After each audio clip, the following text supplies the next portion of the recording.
हमारे धर्म ग्रंथों के अनुसार गणेश चतुर्थी को चंद्र दर्शन नहीं करने चाहिए, क्योंकि इस रात्रि को चंद्र दर्शन करने से झूठे आरोप लगते हैं। इस संबंध में हमारे धर्म ग्रंथों में 2 कथाएं हैं। पहली कथा यह बताती है कि चंद्र दर्शन क्यों नहीं करना चाहिए, जबकि दूसरी कथा को सुनने से भूलवश हुए चंद्र दर्शन का दोष नहीं लगता है। भगवान गणेश को गज का मुख लगाया गया तो वे गजवदन कहलाए और माता पिता के रूप में पृथ्वी की सबसे पहले परिक्रमा करने के कारण अग्रपूज्य हुए। सभी देवताओं ने उनकी स्तुति की, पर चंद्रमा मंद मंद मुस्कुराता रहा। उसे अपने सौंदर्य पर अभिमान था। गणेश जी समझ गए कि चंद्रमा अभिमानवश उनका उपहास करता है। क्रोध में आकर भगवान श्री गणेश ने चंद्रमा को श्राप दे दिया कि आज से तुम काले हो जाओगे। चंद्रमा को अपनी भूल का एहसास हुआ। उसने श्री गणेश से क्षमा मांगी तो गणेश जी ने कहा, सूर्य के प्रकाश को पाकर तुम एक दिन पूर्ण होगे, यानी पूर्ण प्रकाशित होंगे। लेकिन आज का यह दिन तुम्हें दंड देने के लिए हमेशा याद किया जाएगा। इस दिन को याद कर कोई अन्य व्यक्ति अपने सौंदर्य पर अभिमान नहीं करेगा।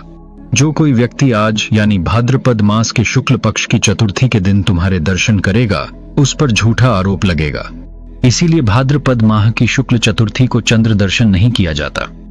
सत्राजित नाम के एक यदुवंशी ने सूर्य भगवान को तप से प्रसन्न कर स्यमंतक नाम की मणि प्राप्त की थी। वह मणि प्रतिदिन स्वर्ण प्रदान करती थी। उसके प्रभाव से पूरे राष्ट्र में रोग, अनावृष्टि यानी बरसात न होना, सर्प, अग्नि, चोर आदि का डर नहीं रहता था। एक दिन सत्राजित राजा उग्रसेन के दरबार में आया। वहां श्री कृष्ण भी उपस्थित थे। श्री कृष्ण ने सोचा कि कितना अच्छा होता यह मणि अगर राजा उग्रसेन के पास होती।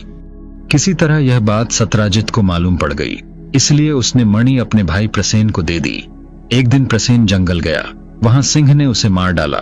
जब वह वापस नहीं लौटा तो लोगों ने यह आशंका उठाई कि श्री कृष्ण उस मणि को चाहते थे, इसलिए सत्राजित को मारकर उन्होंने ही वह मणि ले ली होगी। लेकिन मणि सिंह के मुंह में रह गई। जांबवान ने शेर को मारकर मणि ले ली। जब श्री कृष्ण को यह मालूम पड़ा कि उन पर झूठा आरोप लग रहा है तो वे सच्चाई की तलाश में जंगल गए। जांबवान की गुफा तक पहुंचे और जांबवान से मणि लेने के लिए उसके साथ 21 दिनों तक घोर संग्राम किया।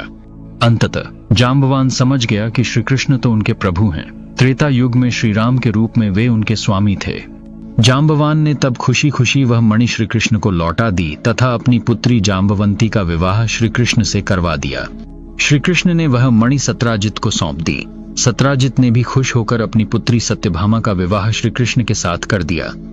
ऐसा माना जाता है कि इस प्रसंग को सुनने सुनाने से भाद्रपद मास की चतुर्थी को भूल से चंद्र दर्शन होने का दोष नहीं लगता।